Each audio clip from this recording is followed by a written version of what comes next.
Sean O'Malley is days away from heading to Dubai, and he's getting his hair done during the interview, which I appreciate. What's on the docket, or is that going to be a surprise, even though I'm seeing it kind of in its infancy right now?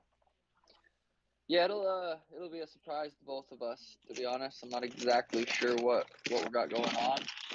It's just a long process of sitting and waiting, so we'll both be surprised. All right, well, you've got a big opponent ahead of you, Piotr Jan, the number one ranked fighter in the bantamweight division. You look at the way he fights. Is a 3 round fight ideal for you against just this opponent? I'm sure that you're not against the 5 round fight, but against Piotr, do you feel like you have a better chance to succeed over 3 versus 5 rounds? It's hard to say. I've never competed in a 5 round bout. He definitely has more experience going into a 5 round fight. So with that, I would say yes. Um, do I don't necessarily know it'll need 3 rounds anyway to play out, but I would say a 3 round fight will probably favor me. He's the type of fighter that's very good at downloading information about his opponents and turning it, I guess, turning the tables on them as the fight goes on. Do you feel like that's a difficult ask against someone like you, whose style is predicated so much on being unpredictable? Yeah, I think it'll be a very big challenge for Peter to download my data. Um, he'll download my fist, punch him in the face over and over again. I don't know what he's going to be able to get out of that, but I don't think he's going to be able to make a read on me within the 15 minutes. I watched the Anatomy of a Fighter video that Will Harris did about you, and I learned a lot about you and your background. One story your dad told was when you were 12, you walked in to the basement with him and his brother watching UFC events, and you said something to him along the lines of, "This is disgusting. You should turn this off," and went and told your mom that he was watching it.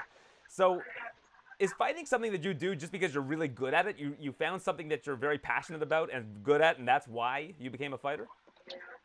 Yeah, that's a funny story. Yeah, I never understood why he wanted to watch the UFC. I remember like people getting kicked in the ribs and punched in the head, and it just was so unappealing to me. I just thought it was absurd. I just didn't I didn't get the entertainment value in it, and I wanted to watch something else on the TV. And I know my mom had told him, "What? Don't be watching that stuff around the kids." So, yeah, I went and told her I wanted to watch something else. But yeah, I don't know, when I was 16, I kind of was over team sports.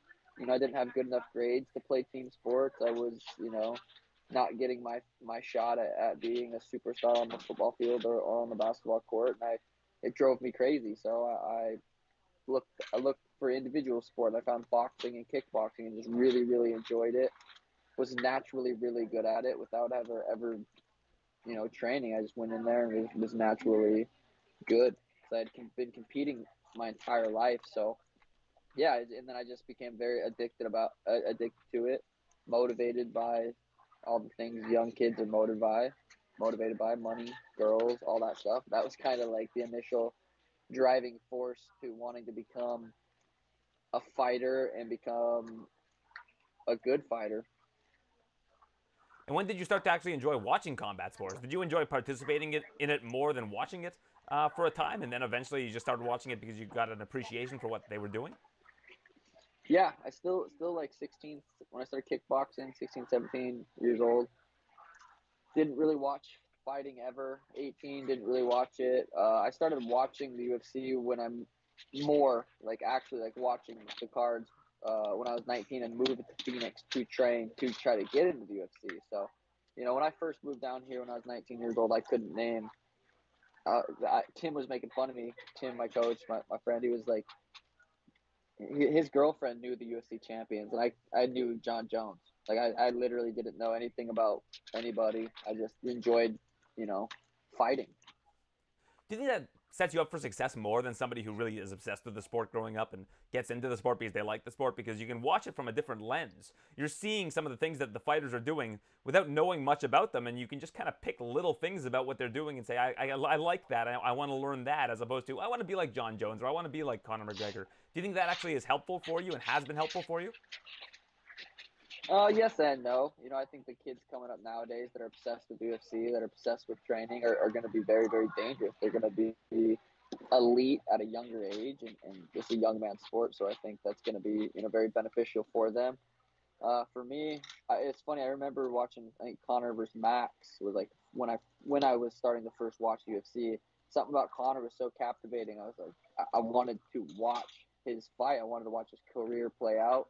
I wanted to watch his interviews. I wanted to, so to start watching UFC right when Conor got in, it was pretty cool to watch how that played out because I wanted to emulate that as far as not exactly what he's doing or his fight style, but emulate the feeling he gave people that when they watched him, they had to watch more.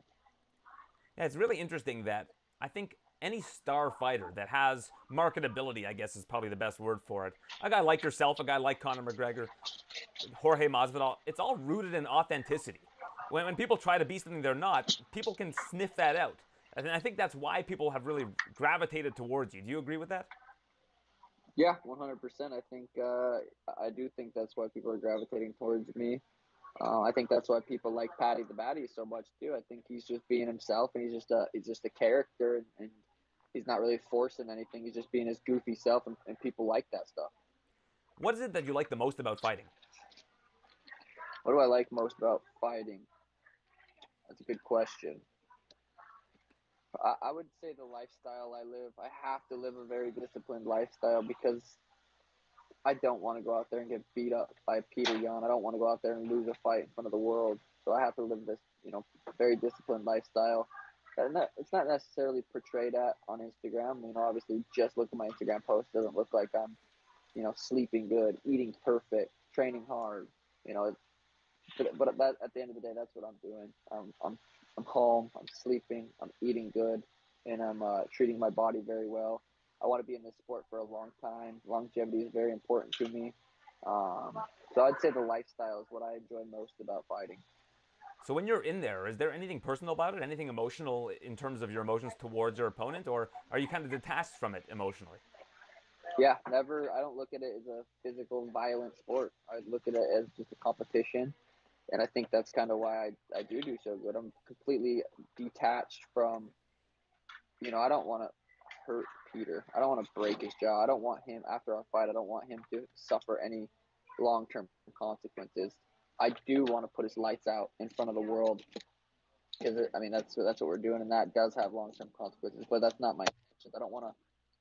I would never want to physically hurt someone to where they couldn't compete or enjoy their life after fighting. So for me, it is completely emotionless as far as like wanting to hurt them. You talk about the lifestyle and how disciplined you are. People will look at your Instagram photos. I'm sure you always get these comments of, well, you should be in the gym and not taking pictures. But on the flip side of that, you're also representing yourself now. You're no longer represented by Vayner Sports. What made you decide to do that, and how much of your time does that take up? Um, I can't talk too much about that right now, but I will say I do enjoy representing myself. I do enjoy, being at the head of every conversation with every brand deal. Um, I talk directly with the UFC, and I just find that it's worked out best for me, not for everybody maybe, but for me, I enjoy doing all the business aspect of everything. So it just makes sense for me to represent myself. Do you have anybody helping you with that, like friends, family that are helping you make these decisions? I do. I have a guy named Imran who is my right hand man. He is on every call with me. He's on, he helps me with everything, and he just does it out of the goodness of his heart. He's like, one of my closest people in my life right now. So I'm very, very lucky, very fortunate to have met Emron, and I've been pretty close with him for the last 4 or 5 years. Seems like relationships mean a lot to you. The ones that come to you organically. Again, on the Anatomy of a Fighter, you talked about how you're housing a lot of people that you met through playing Xbox and video games. Why is that? Why are these relationships something that you want to cultivate? Is it because they're going to last beyond fighting? Yeah, I have a very small circle. I mean, it's been me and Tim for a long time. We added Brandon Harris to the group, who's a strength and conditioning coach. Augusto Mendez, who's ADCC world champion a couple of years ago, and that's the team. I do my sparring over at the MMA lab. They have a bunch of killers over there. But as far as like my circle, yeah, it's a small circle. There's 5 of us flying out to Abu Dhabi, and that's as big as it's gonna get. But yeah, like the guys that I fly in, and they're renting a place at my house, and Yeah, I think I like helping people that aren't necessarily gonna go out there and do it themselves. I want to help people realize that they can, do a lot more for themselves than just live a ordinary, boring life. So yeah, I like giving people opportunities. I've always wondered about this. You've got your new merchandise that's out, and there's the Sugadelic line, and it seems like when that's the basketball jersey, but the Sugadelic line and the Reebok shirts that they put out for you, a lot of it is kind of steeped in like psychedelia and hippie culture. How does that relate to you? Why do you find a connection with that? The majority of my stuff, I would say, isn't necessarily um, in that. I would there's like the 420 drop. Obviously, we're gonna do. It's gonna be based around that. The Sugadelic drop is probably the only other one we did that I could think of. That's kind of like the psychedelics and stuff. It's just a small, it's a part of my life, and it's the merch. That's what I like doing about the merch is if we get to like be the creative process, and it would just happen to that popped into my mind. So we did a small little Sugadelic drop, which is like a t-shirt, a hoodie, and some shorts. But right now, the new fight drop is what I'm wearing right now. The jerseys, limited edition. There's 200 of them, and then the whole orange fight kit is out right now on sugashop.co. But yeah, the merch is something I'm very passionate about. All right. Well, we appreciate your time. Thanks for giving us the sneak preview on the hair as it's in progress. We always appreciate that, and we look forward to seeing you against Piotr Yan. It's a UFC 280 from Abu Dhabi, and look forward to speaking with you again soon, sir. Perfect. Thank you, brother. Have a good one.